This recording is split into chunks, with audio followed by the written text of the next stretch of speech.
Vamos falar hoje de uma situação que eu creio que é o medo de muitas pessoas.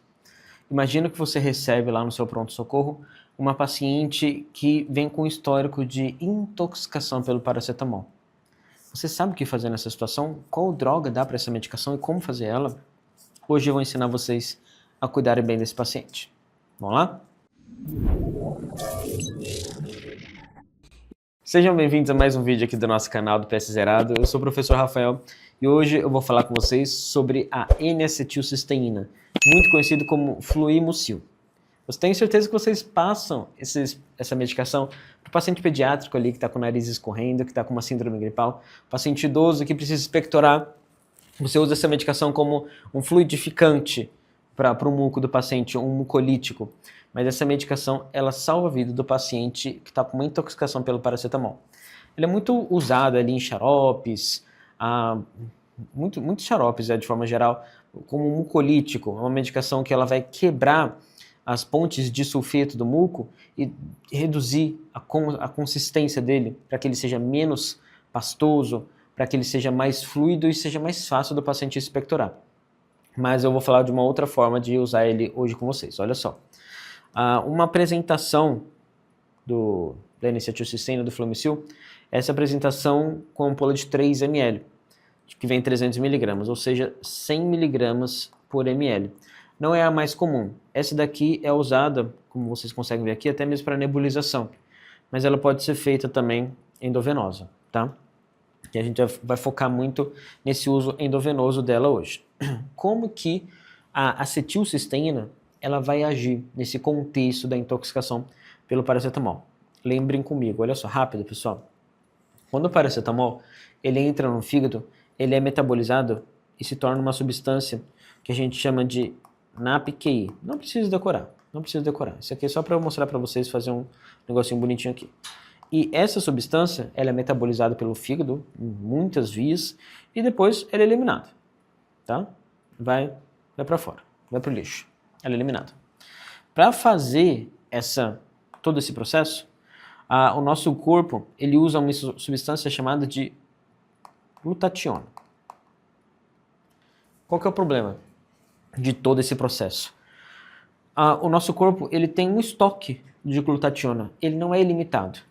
A glutationa é usada nesse processo, mas depois aquela glutationa que foi usada, ela é eliminada, ela acaba. Então se, por exemplo, a gente tem 100 moléculas de glutationa, a gente só consegue fazer isso 100 vezes, entende? Então tem um estoque limitado. Então se a glutationa acaba e está sobrando esse metabólico tóxico do paracetamol, a gente vai estar concentrando esse metabólico aqui, porque a gente não vai ter glutationa, e vai estar começando todas as consequências da intoxicação pelo paracetamol. Da possibilidade de uma hepatopatia importante, de uma hepatite medicamentosa, de uma necessidade de transplante hepático, tudo por conta do acúmulo do NAPQI, tá bom? E qual que é a função da acetilcisteína? Ela vai vir aqui e vai regenerar a glutationa, para que a gente consiga voltar nesse processo e eliminar o NAPQI, que é o metabólito tóxico. Resumindo, é isso que acontece, tá bom? Não vamos aprofundar muito nisso aqui. É isso que acontece. A acetilcisteína vai permitir que a gente continue eliminando o NAPQI, que é o metabólito tóxico, tá bom? A forma do mucolítico, a forma dele agir como mucolítico, ele não vai agir de forma endovenosa, tá bom? Aqui, na acetilcisteína, ela consegue regenerar a glutationa de forma endovenosa.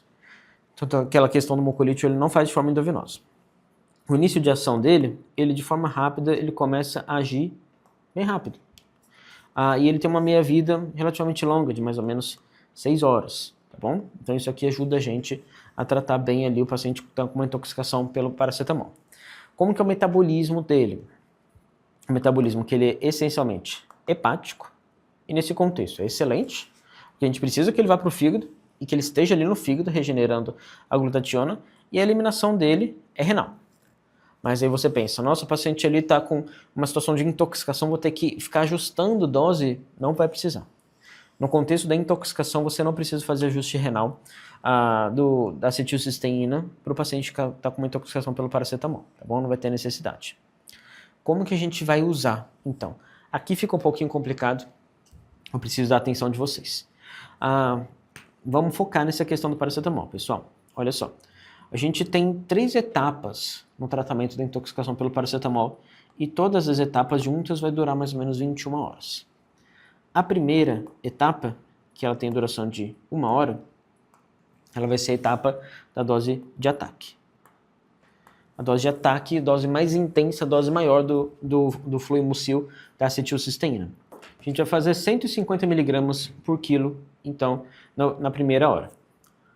A segunda etapa, que ela vai ter uma duração de 4 horas, ela vai ser como se fosse, não seria simplesmente uma dose de manutenção, seria uma segunda infusão. Então a gente vai chamar de segunda infusão. A gente vai fazer uma dose de 50 mg por quilo. Ela vai ter uma duração de 4 horas. E a terceira etapa, que vai ter uma duração de 16 horas, ela vai ser praticamente ali, eu vou chamar de dose de manutenção. Então vamos fazer 100 mg por quilo. E como que vai ser o uso dessa medicação nas populações especiais? Por exemplo, nas gestantes, ela é uma medicação que ela é categoria B. Especialmente quando a gente está falando de uma medicação que ela é o antídoto para uma intoxicação, ela é realmente muito bem-vinda no contexto geral. Com certeza no contexto que a gente consegue salvar 2 vidas ali na gestação, tá bom? Então ela é uma medicação categoria B e também é assim na lactação, tá? O paciente idoso também não vai ter muita alteração, ela é uma medicação bastante segura. Como que a gente vai preparar então essa medicação, pessoal? Olha só, lembra que eu falei, são 150 mg por quilo, a gente vai precisar de uma grande dose de acetilcisteína. Olha aqui, essa ampola aqui, ela tem 300 mg. Vamos pensar no paciente de 70 quilos, que a gente vai ter que fazer 150 mg por quilo. Isso dá 10.500 mg, que a gente vai ter que fazer na primeira hora para o paciente. Isso dá, nesse contexto dessa ampola aqui, daria 35 ampolas. É muita coisa. Imagina você prescrever 35 ampolas e o técnico de enfermagem tem que ficar lá, quebrando todas as ampolas, e o paciente está lá. A intoxicação está comendo o fígado dele. Isso é perda de tempo, pessoal. Então, no contexto de emergência, a gente consegue ter, no contexto hospitalar, a gente consegue ter outras formulações da acetilcisteína. Então, por exemplo, a gente tem formulações que são de 200 mg por ml. São formulações, por exemplo, 3 gramas por 15 ml. São formulações que, nesse caso aqui, teria que fazer 3 ampolas, 4 ampolas praticamente. Muito mais rápido, certo? Então, de qualquer forma. Por isso que eu não vou... Existem várias formulações. Não vou focar específico em quantas ampolas você teria que fazer. Vou falar da quantidade de miligramas, tá? Todo o acetilcisteína, todas as formulações, a diluição dela tem que ser preferencialmente em soro glicosado de 5%. Porque isso reduz os efeitos adversos da acetilcisteína e também traz uma diluição, uma medicação muito mais estável, tá bom? Então, preferência, soro glicosado 5%. A primeira hora, que a gente vai fazer ali de 150 mg por quilo, a diluição ela pode ser especialmente em 200 a 250 ml de soro glicosado, a 5%. A segunda etapa, que é o de 50 mg por quilo, em 4 horas, a gente pode diluir em 500 ml do soro glicosado a 5%, tá bom?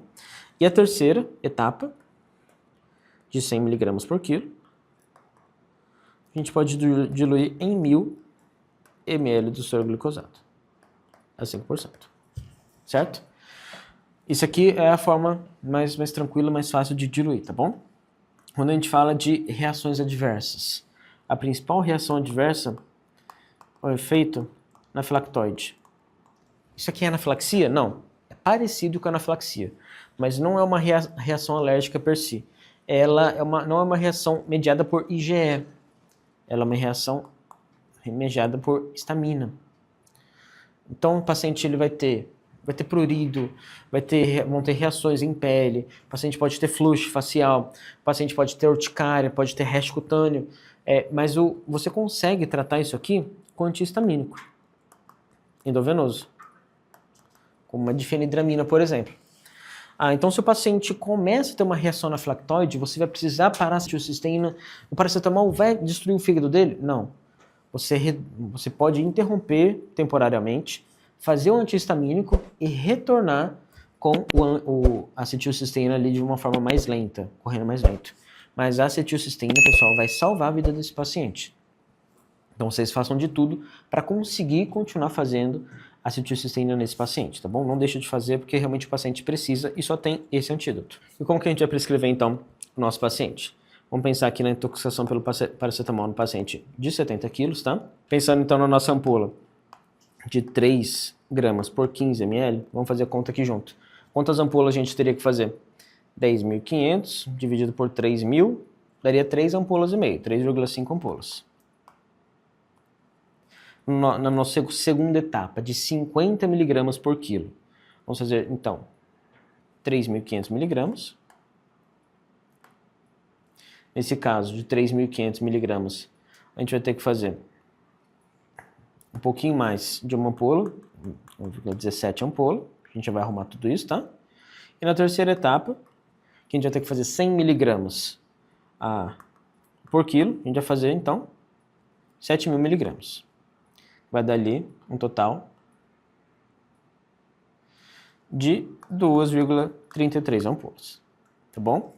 Isso tudo diluído em soro glicosado a 5%, pessoal. Lembra, aqui vão ser 200 ml, aqui vão ser 500 ml, e aqui vai ser 1 litro de soro glicosado, tá? Como que você vai lidar com essas questões decimais aqui na sua prescrição?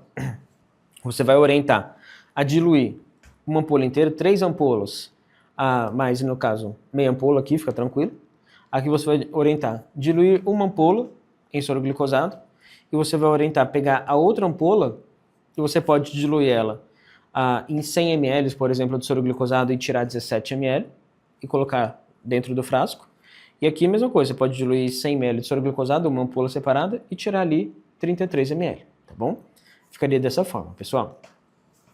Eu espero que vocês tenham gostado dessa discussão sobre a acetilcisteína, a forma de usar ela, os riscos dela e o que a gente precisa ficar atento e como tratar esse risco que, na verdade, mesmo diante da reação anafiláctoide, a gente continua fazendo a medicação e só faz ali o antihistamínico.